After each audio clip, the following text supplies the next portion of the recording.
nás to už čaká. Umývanie okien.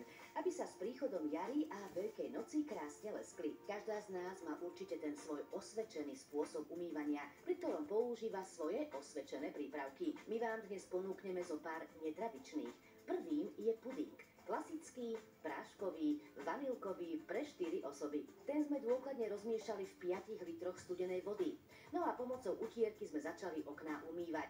V zásade platí nasledovné. Utierku ponorte do roztoku, vyžmýkajte, umyte časť okna, potom ju prepláchnite v čistej vode, aby ste ju zbavili nečistôt, opäť ponorte do roztoku s pudingovým práškom a takto pokračujte, kým nebudete mať umyté celé okno.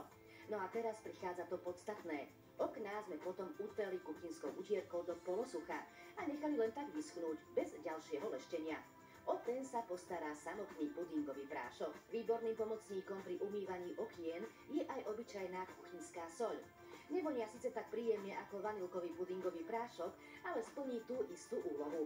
Len ju treba rozmiešať v teplej a nie v studenej vode.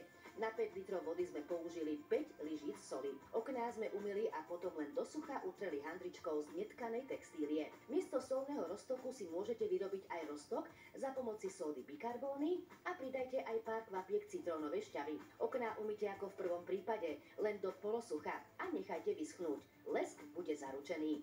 Pokiaľ máte pocit, že vaše okná, ktoré ste umyli bežným, vaším osvedčeným spôsobom stále nie sú dokonale čisté, skúste im pohroziť pivo. To by si malo poradiť s nečistotami, ktoré bránia ich lesku. Na handvičku naneste približne pol decilitra tohto obľúbeného nápoja našich partnerov, krúživými pohybmi ho naneste na okno a potom okno ešte umyte bežným spôsobom.